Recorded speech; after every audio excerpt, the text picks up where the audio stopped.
Hey there. Welcome to your personalized deep dive. You're looking for a fresh perspective on Ramadan, right? We're going to explore that through the lens of the Tafseer Ali, alayhi salam. Oh, yeah. This deep dive is going to unearth some hidden gems of wisdom and guidance that can really take your Ramadan experience to a whole new level. Yeah, it's a fascinating text, really.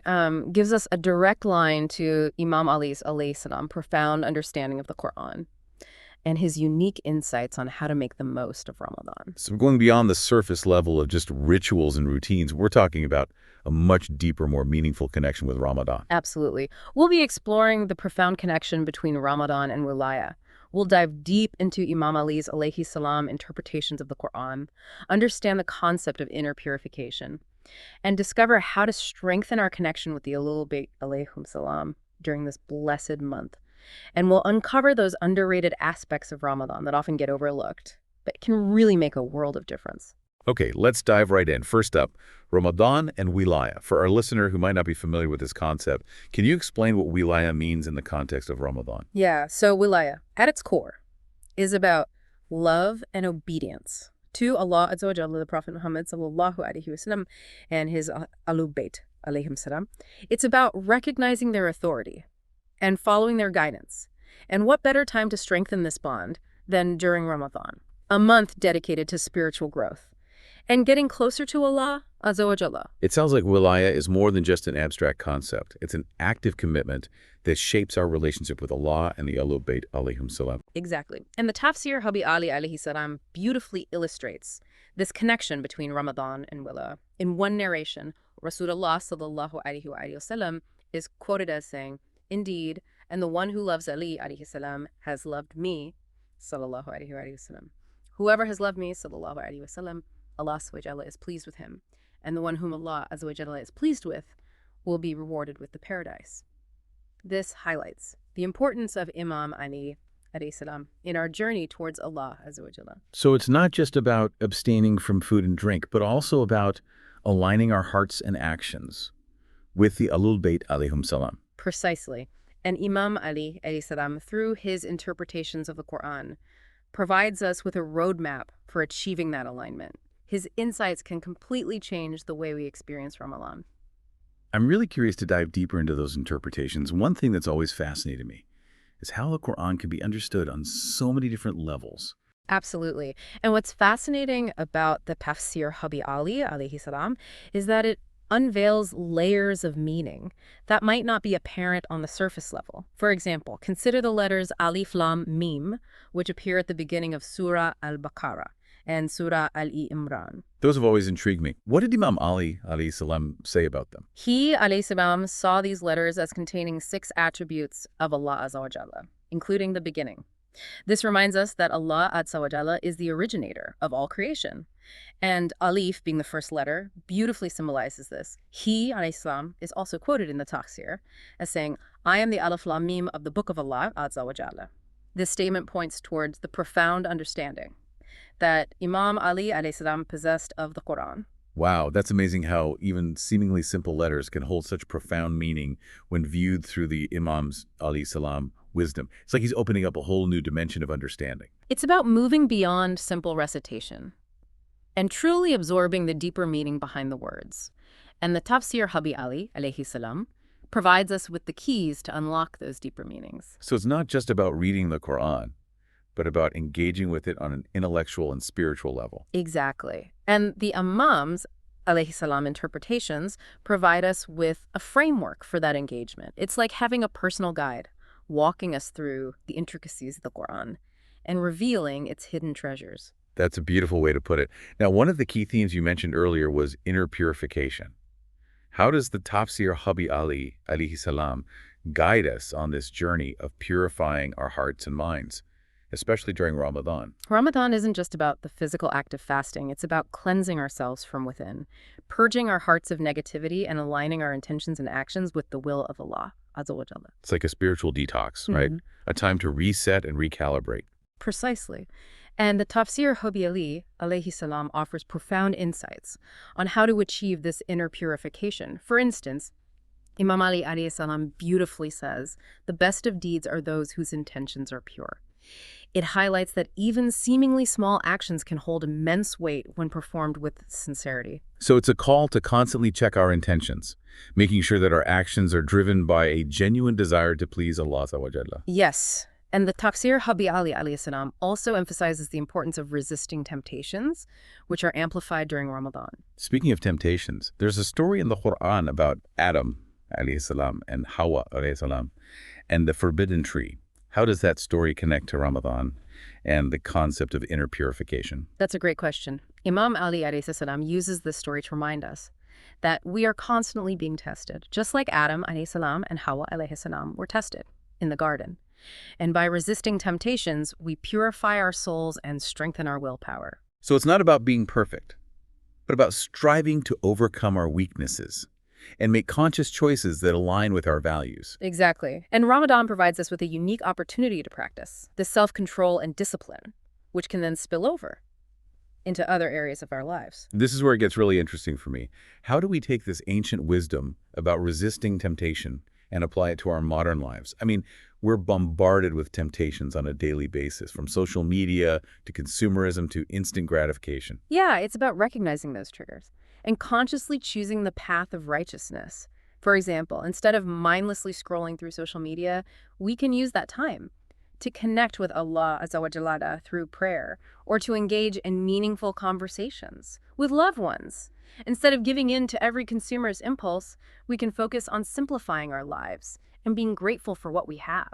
It's about making mindful choices that nourish our souls, not just our egos. Exactly. And Ramadan is a time to cultivate that mindfulness, that awareness of our thoughts, words, and actions. Now, you mentioned earlier that the Tafseer Habi Ali alayhi salam constantly emphasizes the connection between the Quranic verses and the Ahlul Bayt alayhim salam. Can you elaborate on that connection and why it's so significant, especially during Ramadan? The Ahlul Bayt alayhim salam are the living embodiment of the Qur'an's teachings. They are our guides, our exemplars, showing us how to live in accordance with the will of Allah azwj. And Ramadan provides us with an incredible opportunity to deepen our connection with them. It's like they're the bridge that connects us to the Quran and to Allah azwaj. Precisely. And in the Tafseer, Imam Ali alayhi salam is quoted as saying, Rasulullah sallallahu alayhi wasallam said, I am leaving amongst you two weighty things, the Book of Allah and my Ahlul Bayt alayhim salam. Indeed, as long as you hold fast unto these two, you will never be misguided. This emphasizes the importance of both, the Quran and the Ahlul Bayt alayhim salam, in guiding us towards the right path. That's a powerful statement. It emphasizes the vital role of the Ahlul Bayt alayhim salam in our understanding and practice of Islam.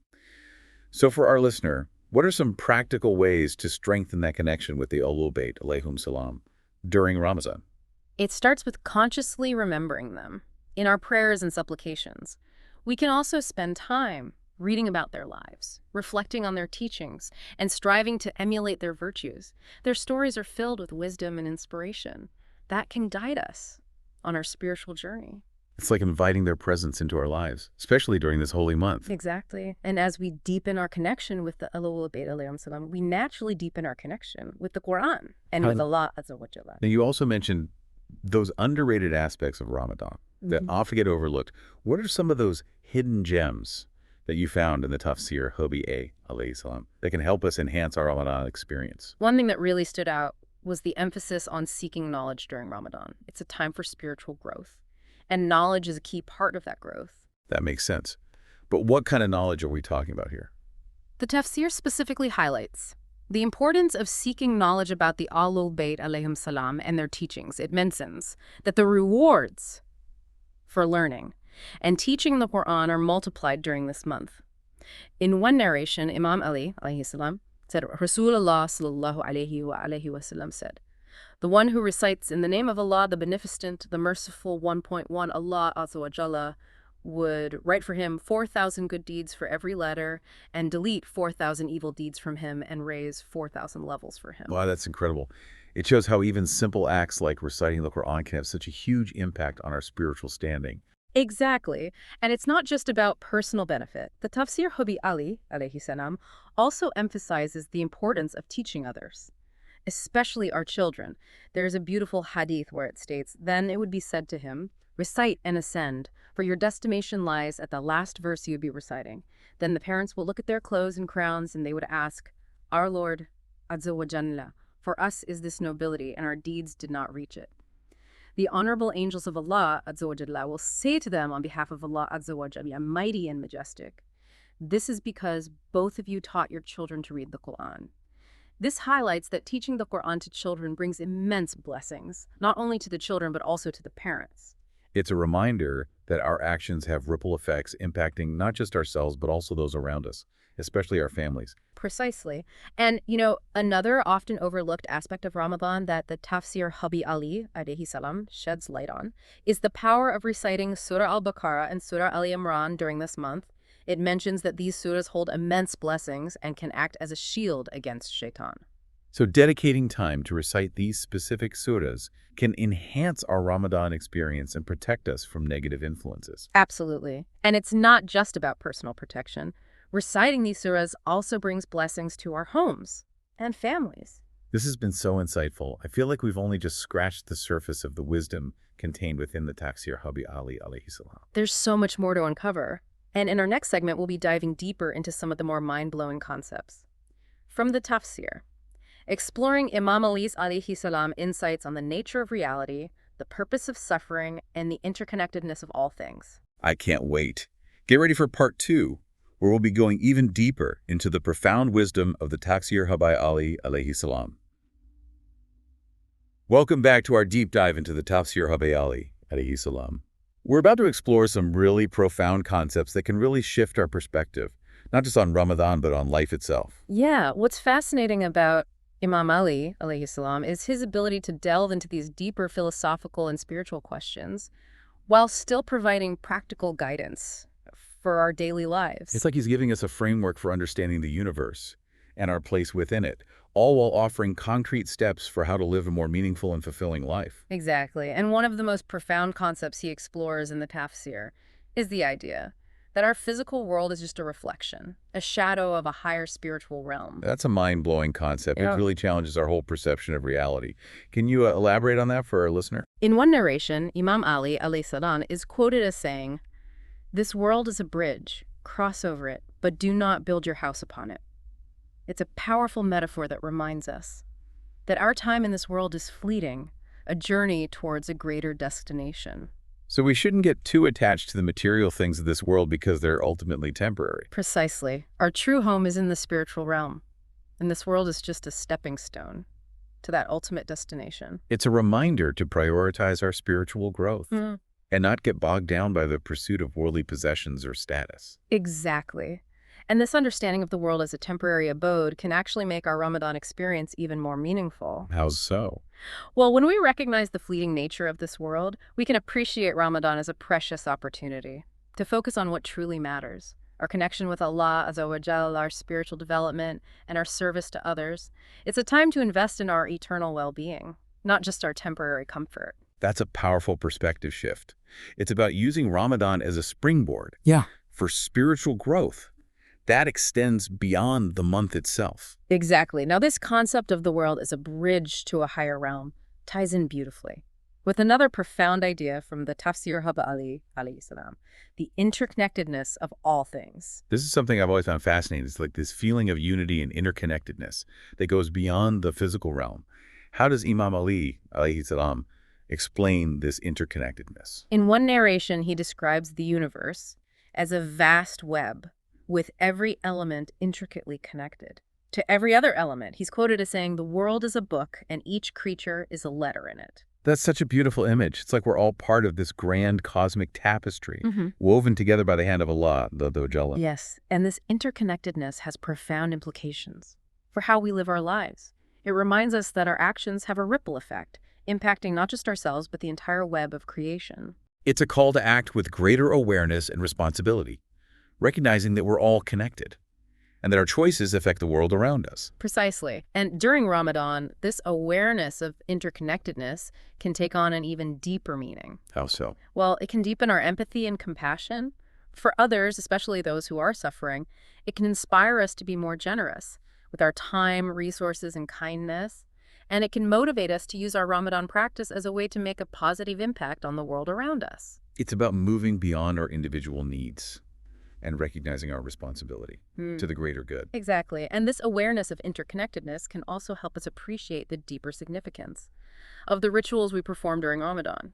For example, the act of fasting can be seen as a way to connect with those who are less fortunate, who go hungry on a daily basis. It can foster a sense of gratitude for what we have and inspire us to be more mindful of our consumption. It's about transforming our Ramadan practice from a purely personal act of worship to a catalyst for social change and global consciousness. Absolutely. Now, this concept of interconnectedness also ties in with the idea of free will, another topic that Imam Ali alayhi salam explores in the Tafseer. This is something that's always puzzled me. How do we reconcile the idea of free will with the belief that Allah azwj is all-knowing and all-powerful? If Allah azwj already knows what we're going to do we really have a choice? It's a complex question that has challenged philosophers and theologians for centuries. And Imam Ali alayhi salam offers a nuanced perspective that honors both divine knowledge and human agency. What is that perspective? He acknowledges that Allah azawajalla has knowledge of all things, past, present, and future, but he also emphasizes that we have the free will to choose our actions. So Allah azawajal knows the path we'll choose, but we still have the freedom to make that choice. Exactly. It's like Allah azawajalla has given us a map with all the possible routes laid out, but we have the freedom to decide which path to take, and our choices have consequences, shaping our destiny, both in this world and the next. It's a reminder to use our free will wisely, making choices that align with our values, our conscience, and our desire to please Allah azawajal. Precisely. And Ramadan provides us with a unique opportunity to practice that discernment, to strengthen our willpower, and to make conscious choices that lead us closer to Allah azawajal. It's a time to break free from negative habits and patterns, and to cultivate a deeper connection with our inner compass, guided by the wisdom of the Quran and the teachings of the Ahlul Bayt alayhim salam. That's a beautiful way to frame it. It's about using Ramadan as a training ground for making more conscious and aligned choices in all areas of our lives. Exactly. Now, speaking of making choices, let's shift gears and talk about another important concept that Imam Ali alayhi salam emphasizes in the Tafseer, the importance of understanding the true spirit of Ramadan. What do you mean by the true spirit of Ramadan? Well, it's easy to get caught up in the outward rituals of fasting, prayer, and charity. But the true essence of Ramadan lies in the transformation of the heart. It's about cultivating a deeper connection with Allah azawajal, purifying our intentions, and developing a more compassionate and loving heart. It's about moving beyond the motions and connecting with a deeper meaning behind the rituals. Precisely. And in the Tafseer, Imam Ali alayhi salam offers some beautiful insights into how to cultivate that inner transformation. For example, he emphasizes the importance of approaching Ramadan with a sense of humility and sincerity. What does that look like in practice? It means recognizing our imperfections and our need for Allah azawajala's mercy and guidance. It means letting go of our ego and our desire to be seen as righteous or pious. And it means approaching our Ramadan practice with a genuine desire to connect with Allah azawajala and to grow spiritually. It's about stripping away the pretense and approaching Ramadan with an open and vulnerable heart. Exactly. And Imam Ali alayhi salam also highlights the importance of being mindful of our thoughts, words, and actions throughout the month. Why is mindfulness so important during Ramadan? Because it helps us stay connected to the deeper purpose of our practice. It prevents us from going through the motions without truly engaging our hearts and minds. And it allows us to recognize and transform those negative patterns and habits that are hindering our spiritual growth. So it's about bringing a heightened level of awareness to everything we do during Ramadan. Precisely. And Imam Ali alayhi salam provides some practical tips for cultivating that mindfulness. What are some of those tips? He encourages us to engage in regular self-reflection, to examine our intentions, and to be mindful of how our thoughts, words, and actions are affecting ourselves and others. He also emphasizes the importance of seeking forgiveness, both from Allah azawajalla and from those we may have wronged. It's about using Ramadan as a time to cleanse not just our bodies, but also our hearts and minds. Exactly. And this inner cleansing can have a profound impact on our overall well-being. How so? When we purify our intentions, our thoughts, and our actions, we create a sense of inner peace and harmony. This inner peace can then radiate outwards, affecting our relationships, our work, and our overall outlook on life. It's like Ramadan becomes a catalyst for positive change. That extends far beyond the month itself. Absolutely. Now, one of the most challenging aspects of Ramadan, especially in our modern world, is maintaining that inner focus and connection amidst the distractions and temptations that surround us. It's true, we're bombarded with information, stimulation, and consumerism 24/7. It can be so hard to create that sacred space for spiritual reflection and connection. And this is where Imam Ali alayhi salam's guidance becomes even more crucial. He reminds us that true worship is not just about performing rituals, but about cultivating a state of presence and awareness in every moment. What does that look like in practice? It means being mindful of our thoughts and intentions, even in the midst of our daily routines. It means approaching our work and interactions with others with a spirit of service and compassion. And it means seeking opportunities to connect with Allah SWT throughout the day, not just during designated prayer time. It's about making our entire lives an act of worship. Exactly. And Ramadan provides us with the perfect opportunity to practice this way of being. So it's not just about what we do during Ramadan, but about who we become. Precisely. And the transformation we undergo during this month can have a ripple effect, impacting not just ourselves, but also our families, communities, and the world around us. Now, before we move on to our final segment, I want to touch on something that you mentioned earlier, those often overlooked aspects of Ramadan that can really enhance our experience. We've talked about seeking knowledge and purifying our intentions.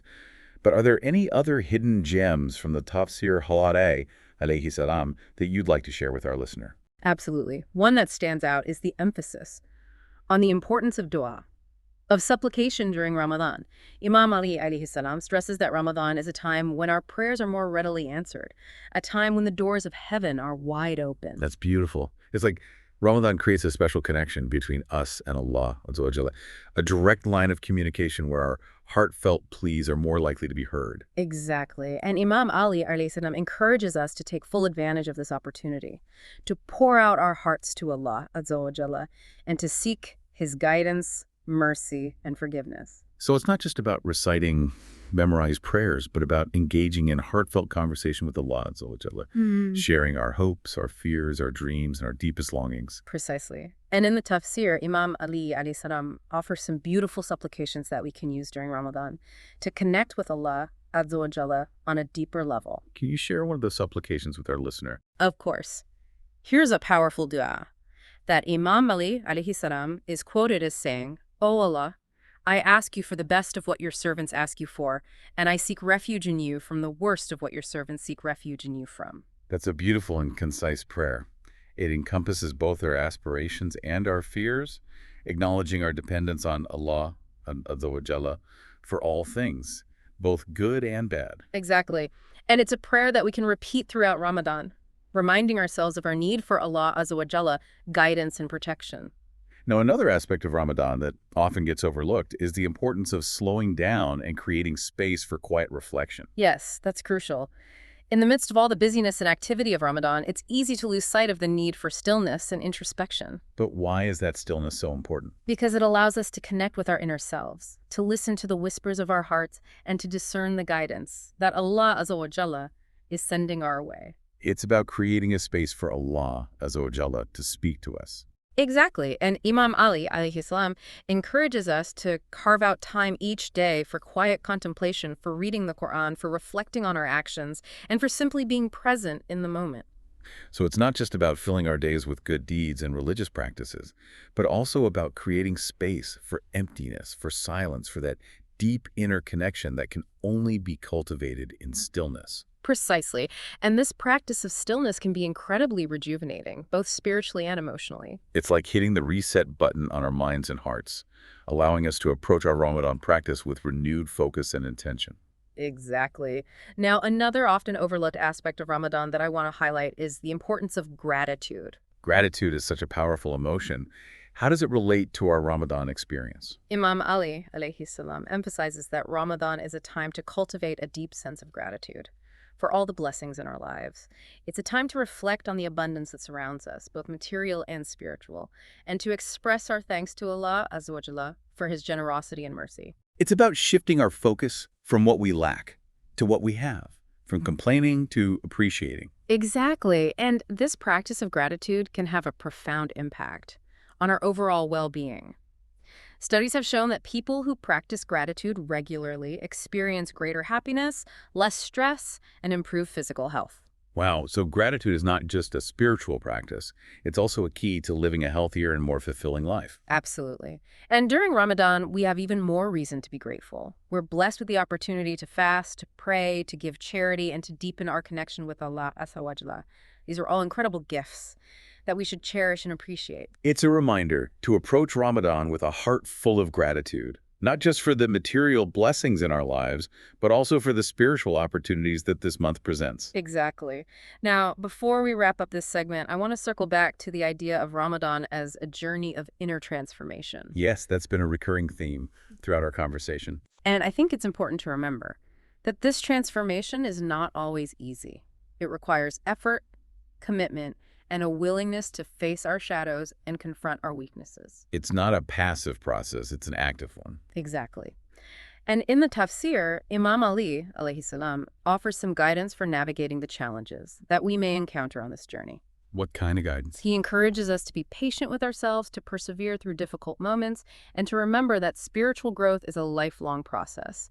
He also reminds us that we're not alone on this journey. We have Allah, azwj's support and guidance, and we have the example and teachings of the Ahlul Bayt, alayhim salam, to inspire and motivate us. It's a reminder that even though the journey may be challenging at times, we're never truly alone.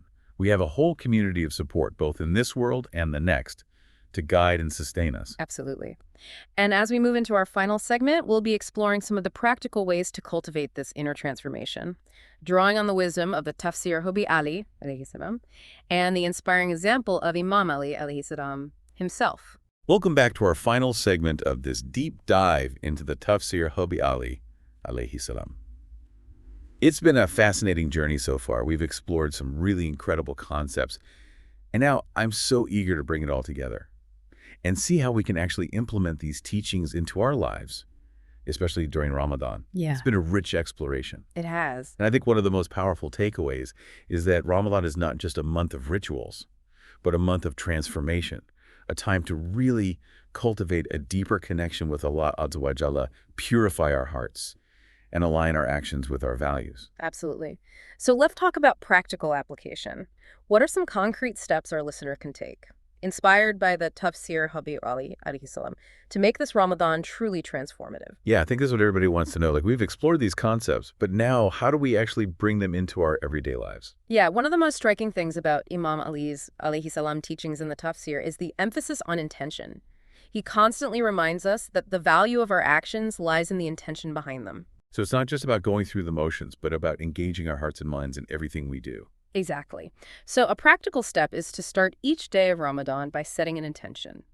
Take a few moments to reflect on why you're fasting, why you are praying, why you are giving charity, what do you hope to achieve through these acts of worship. It's about aligning our actions with our deepest aspirations, making sure that our outward practice is really a reflection of our inner state. Precisely.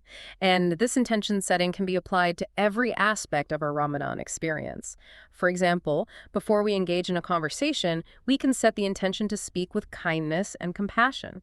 Before we eat our iftar meal, we can set the intention to nourish our bodies with gratitude and mindfulness. It's like infusing every moment of Ramadan with a deeper purpose and meaning. Exactly. And as we become more intentional in our actions, we naturally become more present and aware. This brings us to another practical step: cultivating mindfulness throughout the month. We talked earlier about mindfulness as a key element of inner purification. But how can we actually practice mindfulness in our daily lives, especially during a month as busy as Ramadan? Right, yeah. One simple but very powerful technique is to bring awareness to our breath.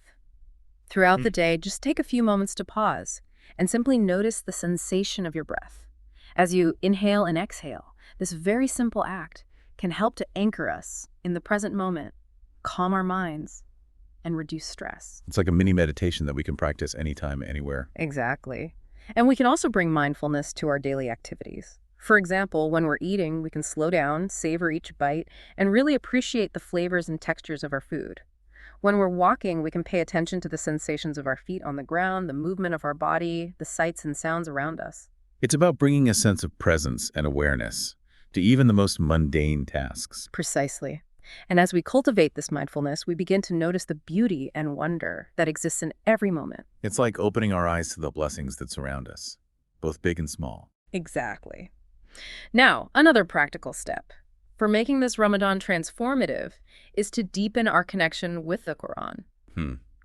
We've talked a lot about the importance of engaging with the Quran on an intellectual and spiritual level, but what are some concrete ways to do that? One approach is to choose a specific surah or passage to focus on each day. Read it slowly and thoughtfully, reflecting on its meaning and relevance to your life.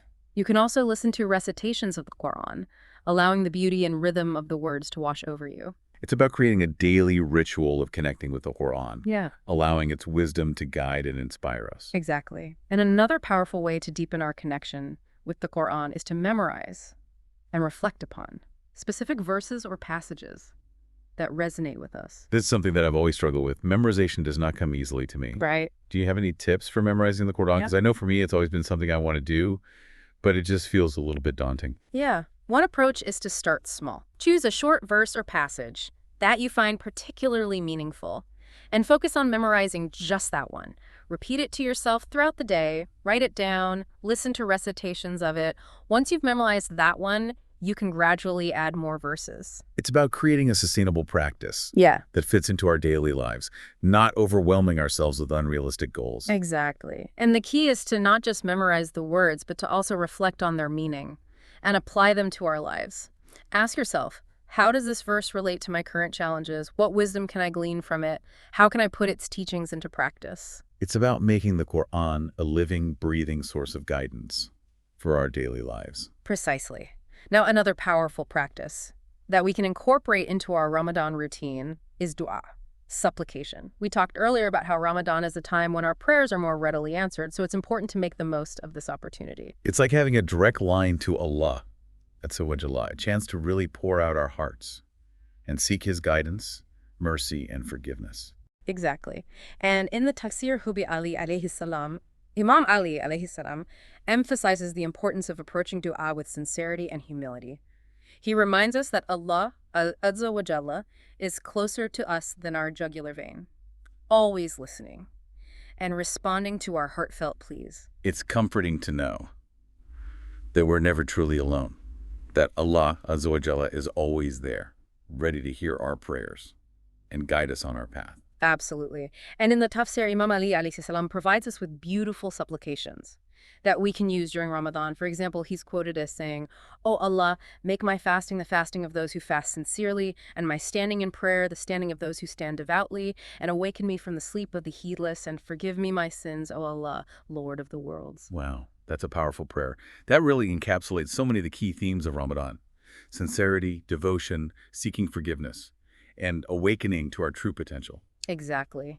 And we can incorporate these supplications into our daily prayers, or we can simply recite them throughout the day whenever we feel the need to connect with Allah azwj. It's about making dua an integral part of our Ramadan experience, not just something we do at designated times. Precisely. And as we engage in dua, it's important to remember that Allah azwj answers our prayers in His own way and in His own time. Sometimes the answer is yes, and our prayers are granted exactly as we hoped. Other times the answer is no. And Allah azwj has a different plan for us, and sometimes the answer is wait. And we need to exercise patience and trust in Allah azwj's timing. It's about surrendering to Allah, azwaj's will, knowing that He always has our best interests at heart, even when we don't understand His plan. Exactly. Now, one final practical step that I want to emphasize is the importance of service and generosity during Ramadan. We talked earlier about how Ramadan is a time to cultivate compassion and empathy, but how can we actually translate those feelings into action? Yeah, there are so many ways to give back during Ramadan, both within our communities and beyond. We can volunteer our time at local charities, donate to organizations that are providing food and aid to those in need, or simply offer a helping hand to our neighbors, friends, and family members. It's about looking for opportunities to make a positive impact on the world around us, no matter how small. Exactly. And in the Tafseer Ali alayhi salam, Imam Ali alayhi salam emphasizes the importance of giving charity secretly. He reminds us that true generosity is not about seeking recognition or praise, but about doing good for the sake of Allah Jalla. It's about purifying our intentions, making sure that our acts of service are driven by a genuine desire to help others, not to boost our own egos. Precisely. And in the Tafseer, there's a beautiful narration where Imam Ali alayhi salam said, Rasulullah sallallahu alaihi wasallam said, O people, indeed the month of Ramadan has come to you, a blessed month. Allah azwj has made it obligatory upon you to fast during it. In it the doors of the paradise are opened, and the doors of the hell are closed, and the rebellious devils are chained.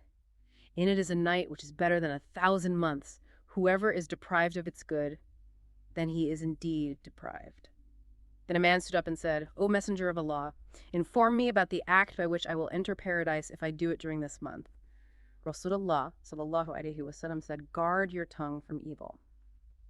This hadith reminds us that besides focusing on our actions, we also need to focus on purifying our heart from evil thoughts and our tongue from evil speech. It's a powerful reminder that true spiritual growth encompasses not just our actions, but also our thoughts and our words. Exactly. And Ramadan is a time to cultivate a deeper awareness of all three, striving to purify our intentions, our actions, and our speech. This has been such an incredible journey. Thank you so much for sharing your insights and wisdom. From the Tafseer Habi Ali, alayhi salam, I feel like I have a whole new understanding of Ramadan and its transformative potential. Oh, it's been a pleasure to explore these profound teachings with you. And to our listener, we hope this deep dive has inspired you to approach Ramadan with renewed purpose and intention. As you embark on this holy month, we encourage you to revisit the story of Prophet Musa, alayhi salam.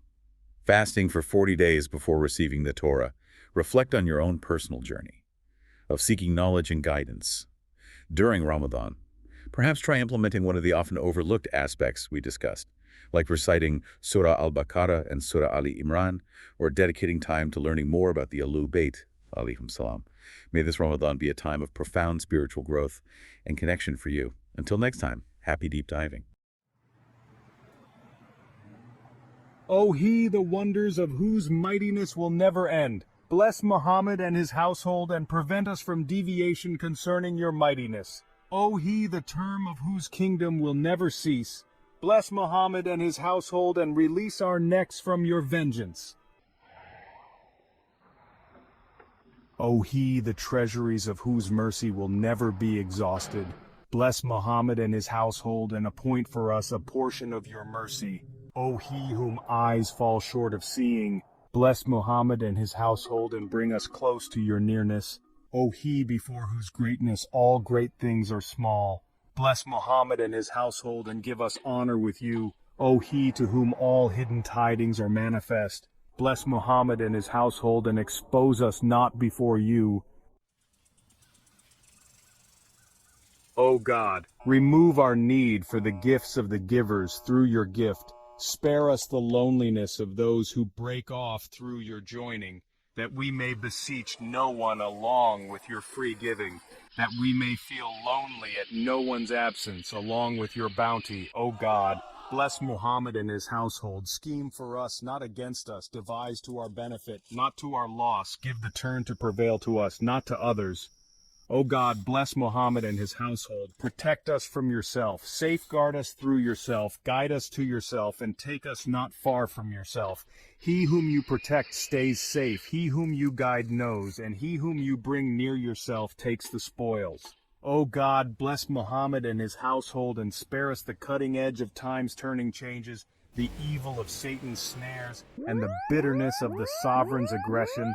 O God, the spared are spared only through the bounty of your strength, so bless Muhammad and his household and spare us. The givers give only through the bounty of your wealth, so bless Muhammad and his household and give to us. The guided are guided only by the light of your face, so bless Muhammad and his household and guide us. O God, he whom you befriend will not be injured by the abandonment of the abandoners. He to whom you give will not be diminished by the withholding of the withholders. He whom you guide will not be misled by the misguidance of the misguiders. So bless Muhammad and his household. Defend us from your servants through your might. Free us from need for other than you through your support, and make us travel the path of the truth through your right guidance. O God, bless Muhammad and his household, and put the soundness of our hearts into the remembrance of your mightiness, the idleness of our bodies into giving thanks for your favor, and the flow of our tongues into the description of your kindness. O God, bless Muhammad and his household, and make us one of your summoners who summon to you, your guiders who direct to you, and your special friends whom you have singled out, O most merciful of the merciful.